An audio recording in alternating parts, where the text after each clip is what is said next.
Hello and welcome everyone. We're on the page and I'm your host, Jen Mulvihill. Our guest for this episode is an award-winning screenwriter. He's a director, cinematographer. He also has two feature films, Ausland and The Atoning, which are award-winning films. He has a production company, Shendopen Productions. Please welcome Michael Williams. Hi, Michael. Hey, thanks for having me. Hey, Thank how are you you? for coming. I'm so happy that you're here. I know it's been a while since I've seen you, so at least I can see you this Yeah, way. it has been quite a bit of time between this. So did I butcher that name? No, Shendopen? Shendopen. Yeah, Shendopen. Shendopen. Okay, good. Yep. We want everyone to know that production company. So we have a lot to talk about, so I'm going to jump right in and Okay. I'm going to ask you, I'm going to have you go back in time, and it's not too far because you're quite young.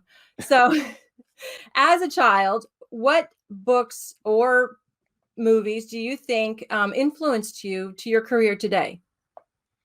Well, my first ever favorite movie was Beetlejuice, Oh, and I wow. think I was watching that at like 5 years old. The VHS like recorded off the TV version, so it wasn't until I was older where saw the curse words and some other vulgar things that I guess they Ooh. cut out on TV that I never saw. But yeah, I was obsessed with Tim Burton. So Beetlejuice, Edward Scissorhands, his Batman movies, those are what I grew up on. I Uh-huh. watched the Disney cartoons, so they kind of freaked me out, and so I preferred Tim Burton movies. They didn't scare me as much. So those are kind of my earlier things. That Indiana Jones, early Steven Spielberg, E.T., that sort of thing. Those are kind of my early, like really into those. Then I got really into video games like Legend of Zelda and that sort of thing. And I think those are the kind of roots to me realizing I liked imaginative storytelling or storytelling that transports you places that real life can't.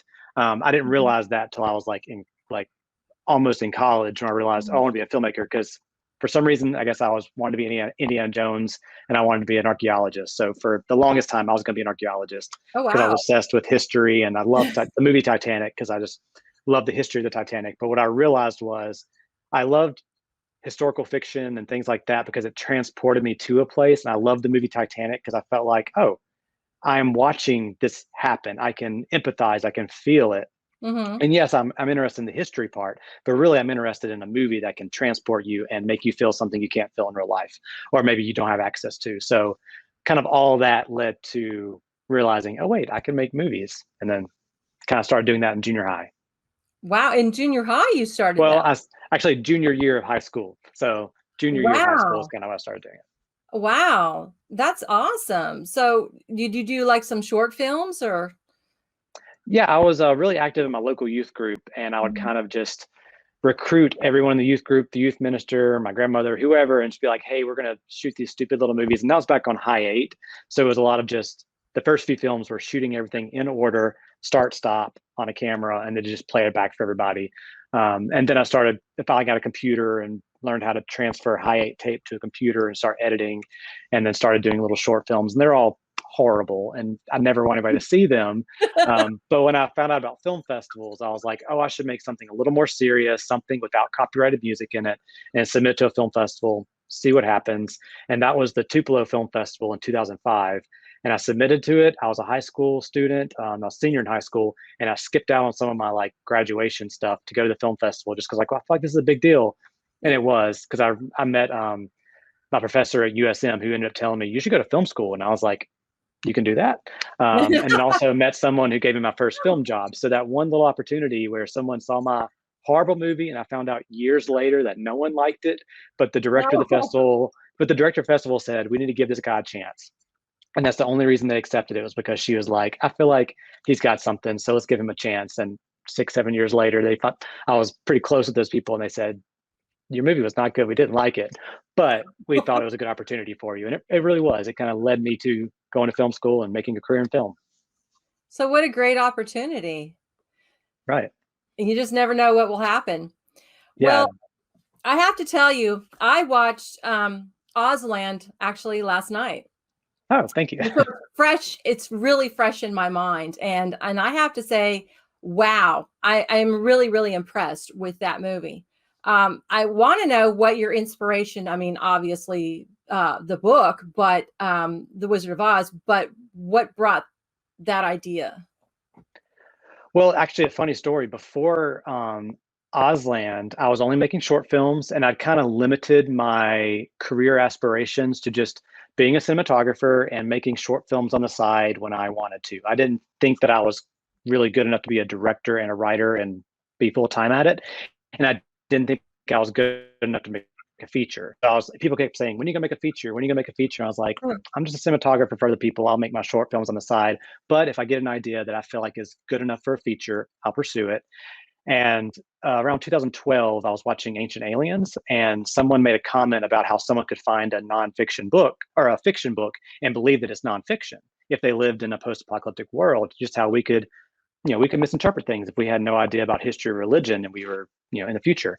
And then Mhm. I was like, man, someone could find The Wizard of Oz and read that if they're walking through Kansas and think this is it and this is like gospel. And that was kind of the start of the idea. And I didn't really do anything with it other than just maybe a couple ideas here and there, until my friend Glenn Payne, he played Emery in Ozland, and we've been working together a long time, even before Ozland. And we both decided we were going to apply for the Mississippi Film Alliance grant, which gives $2,500 to emerging filmmakers in Mississippi Oh, for wow. 4 of those grants every year. And I was like, well, I'd already gotten it once for a short film called Illumination, and I was eligible again to apply. And we both made a bet.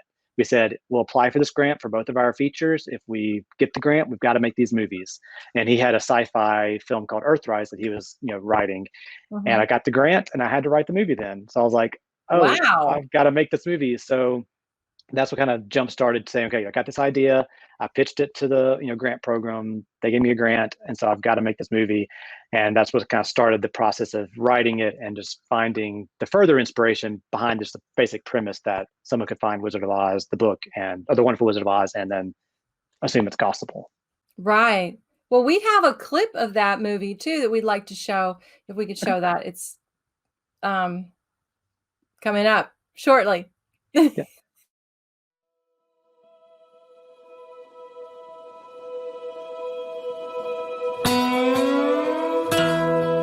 Is that what happened to everyone else?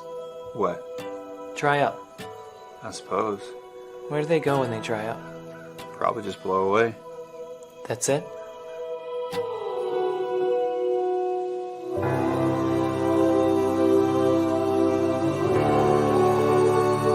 I found this cool book, What's it called?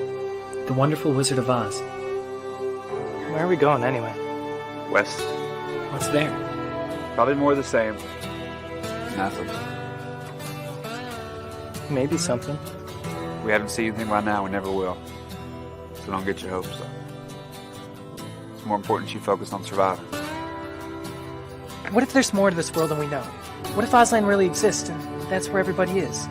Maybe everyone there hasn't tried out. The streets are golden, yellow brick. There's color and life, all sorts of wonderful things. Ozland isn't real. It's just something somebody made up to entertain people. But what if?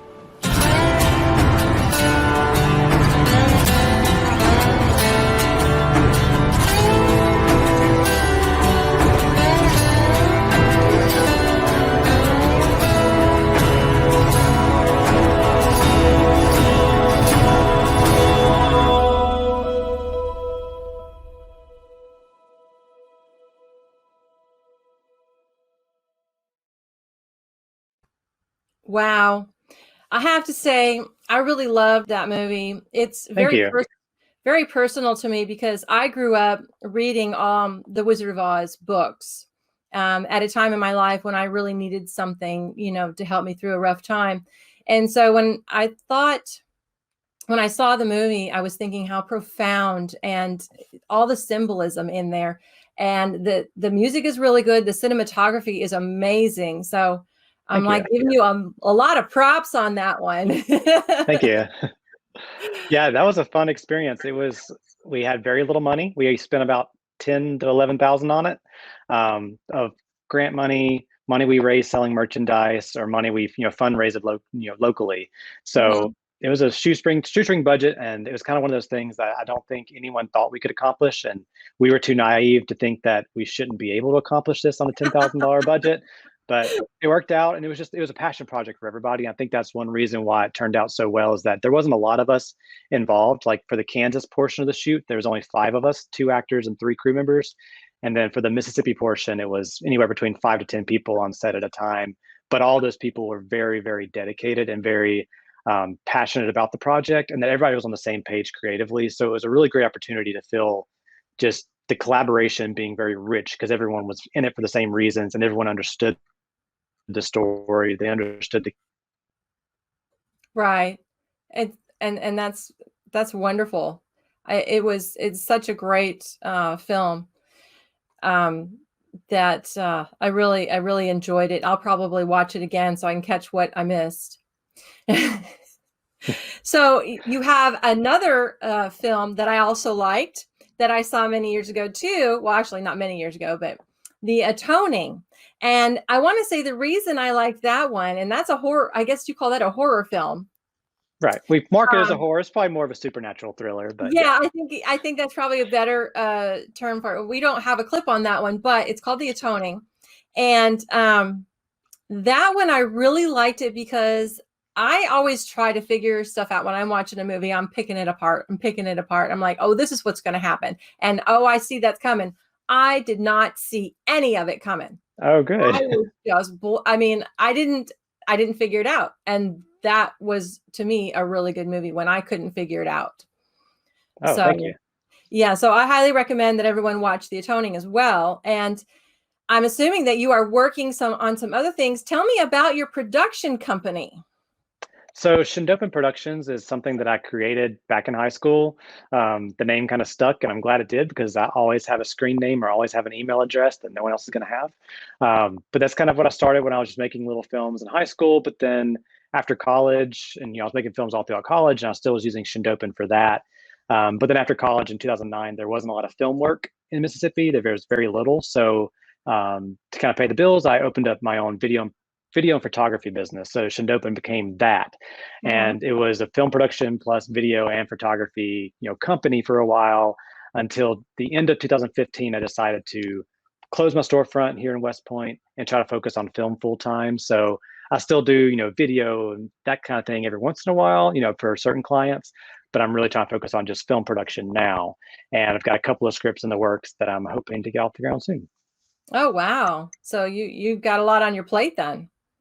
Yeah, so I still do a lot of commercial work and things like that, because if you're a filmmaker, it's very hard to make a full, income off just the films that you write and direct. I make a little bit off my movies, but you've got to, be a cinematographer for other people and do commercial work, that sort of thing, until you get your big break, I guess.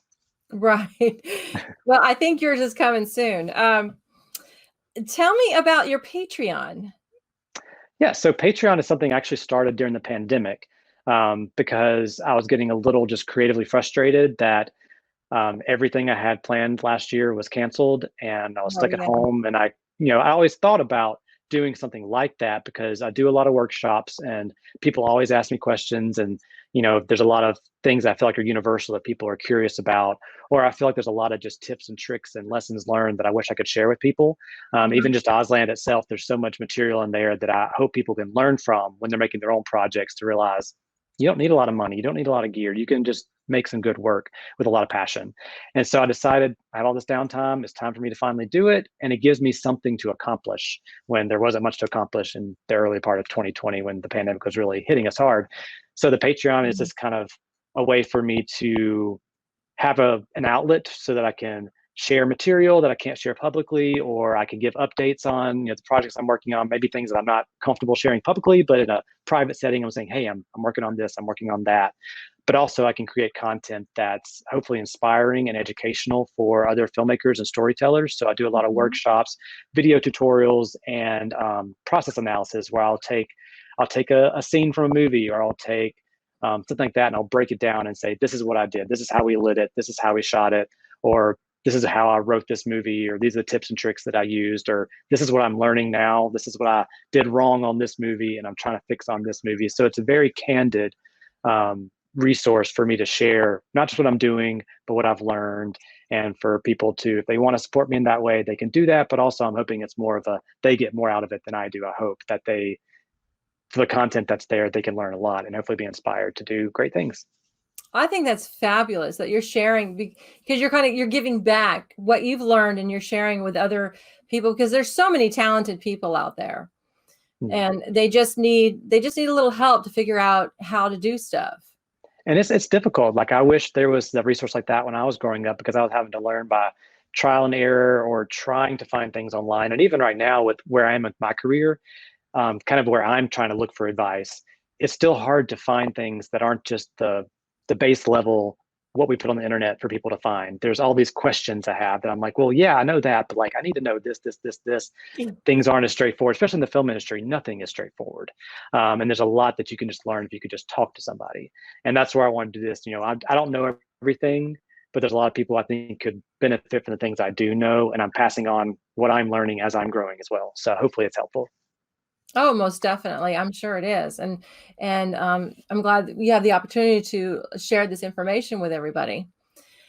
So I'm guessing that way back when, back in junior high is when you realized that the words that you use in your screenwriting, that words have power and that they can, relay a lot of information. Is that when you discovered that or was it sooner?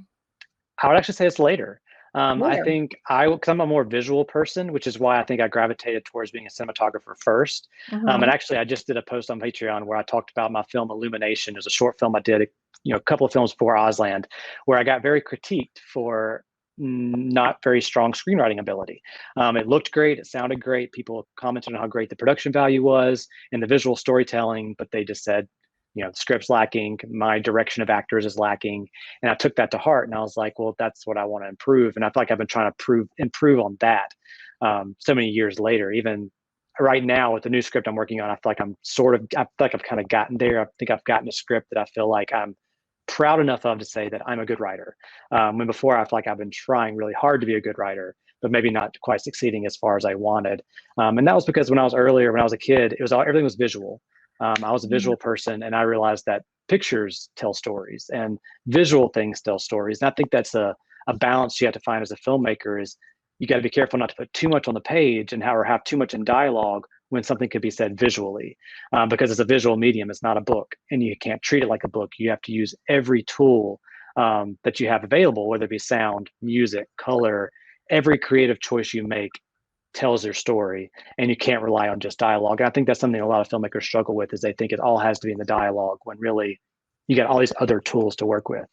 But I've also had to realize that what's in the dialogue, what's on the page is also super important. And you can't let it be suffering when you're really focusing on the visuals, which is what I did for a good part of my career. I was really working on the visuals, which was great for me at the time because I was making a living as a cinematographer and that's what I was pursuing. And then when I started to have more time to focus on directing and writing, I could kind of say, okay, I've worked really hard on this. Now I need to focus on this to get better at this aspect of, my craft. Right. Well, and that really shows through on your films. I haven't seen any of your short films, but I would point out, like for instance, in the Atoning, there's like little things in the movie that you have to be looking. Well, you don't have to really be looking for, but you see them, like the things that aren't the drip. Sorry, I'm having a hard time talking. The dripping of the faucet and stuff like that, and it doesn't stop, and just little things that are really important. And a lot of people, don't think about the little things, and that bugs me, and you pay a lot of attention to the details. And I think that's really important. And you do have to find a balance. And I think you're coming up there. I really do. I'm impressed. Thank you. Well, I'm glad you noticed that because that's something I'm okay if people don't understand or get all the little subtle details. But I feel like subconsciously it's telling a story. So even if they don't understand why characters are wearing red or why there's a certain kind of sound effect and it sounds a certain way, if they don't understand why, like I don't know if you noticed, but in Ozland, all of the wind that's not captured naturally on set is a human voice creating wind. So it was mostly me doing wind. If I didn't capture it naturally on set and I had to add sound in later, like the tornado is mostly me going and doing things like that because there's a whole storyline that the voices of the dead people were in the wind. that the people were in the dust. And there's kind of this idea that dust and wind was living within this world. And that's kind of the voices of the past. So I'm sure most people don't get that, but they probably do feel an organic nature to the wind, and they feel something special in the wind sound effects. Even if they don't know what it is, I think it helps tell the story. So I think that's why it's important for anybody who's a filmmaker, or even if you're just a writer, every choice you make needs to support the story that you're telling, the experience that you're creating, and the characters that are within that story and their journey. And if it's not supporting those things, then you're missing an opportunity to make a choice. Even if it's a small choice, like what prop, this prop or that prop. Well, there should be a reason why you pick one over the other, because this one just feels a little more like that character, or whatnot. It's got to have some kind of purpose behind it, even if it's not deep. It could be something as just simple as feeling like it fits in this world. Yeah. And I totally get that. And those details are really important. You can't just you can just throw a movie together, but for it to be a good movie and a lasting impression, it is important to pay attention to the details, which you do. So I feel like you're going to be, this is my prediction, you're going to be one of the top movie directors of our time, or of this time, of your time. Well, thank you. I mean, honestly, my goal is just to make a living, a comfortable living, hopefully, and just be able to tell good stories. So if I can do that, that's great. But if I'm bigger than that, that's a great too. So, well, that's fantastic.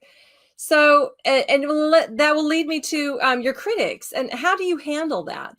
Because you got some mixed critics, and yeah, for the most part, both my films have had people who've liked them, and I think Ozland is probably the one that people like more in a lot of ways. But just 2 days ago, I watched an entire hour and 40 minutes of someone watching Ozland. I just discovered some watch party that they had in 2019, where they watched it with a bunch of people online, and there's just this one girl's reaction, and she hated it. And I'm like, but I mean, things she hated, I totally think are valid. I mean, it's a lot of it was pacing problems and things that Ozland's a very slow movie, and if you're not into slow movies, it may not be for you. And I totally understand that, and I wish the movie was faster, but I'm a little too far past that at that point. So I'm learning from that. So I watched that entire video, and I watched her entire reaction, because I wanted to see, like, okay, she's not enjoying this, she's not enjoying that. Oh, but she enjoys this. And then by the end, she really liked the movie. It just took her a while to get there, because it is a slower paced movie. There's a lot to get until you get to the payoffs in the end. And I learned a lot from that. So when a project's fresh, it's really hard to, I just release it. It's very hard to get negative reviews, because you're just so into it and you're so hoping you made a really good product. So it can hurt there, but the further you get away from it, I think it's good to go back and revisit it and see, because all the issues that I see and that other people have seen in both my films, I'm trying to address those in my next scripts. And pacing is a huge one that I really want to work and do better with. And I think you have to have that healthy relationship with your critics. You have to know when to listen to them, know when to ignore them, find the ones that are kind of in the very fair ones, and really take those to heart. If they're super glowing, that's great, but it doesn't help you. It may make you feel good, but you're not going to learn much. If they're just completely, just pooping on your film, that doesn't help either, because they're not giving anything credit. But they're somewhere in the middle. I listen to those, and I try to revisit them and just be realistic with them and say, what are they, what is right, what is true, and what can I fix and do better with? And I think that's great, because you're taking the criticism and you're learning from it. And that helps, and that it will help you with your career. So what is your advice to people who are trying to do what you're doing?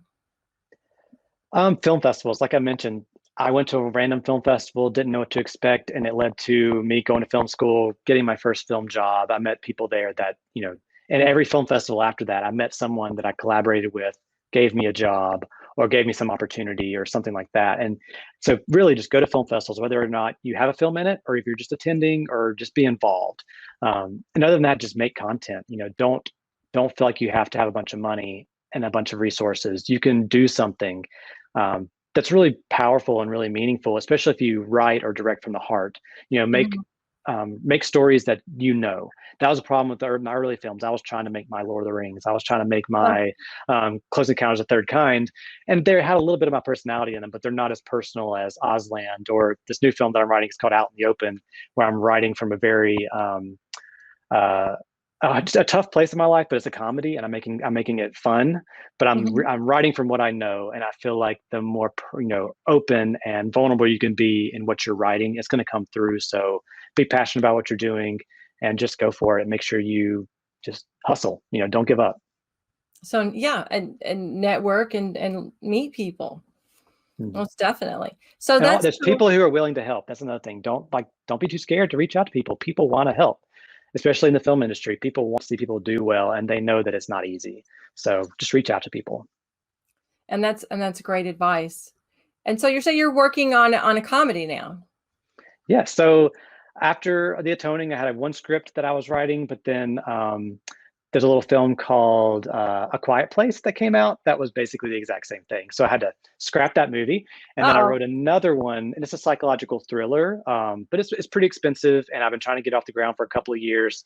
The pandemic happened, and I'm still working on it, but I decided to write a little smaller film, and I decided after 2020, I really want to do a comedy, and I haven't written comedy in over 10, 15 years, probably, I guess, since like high school or college.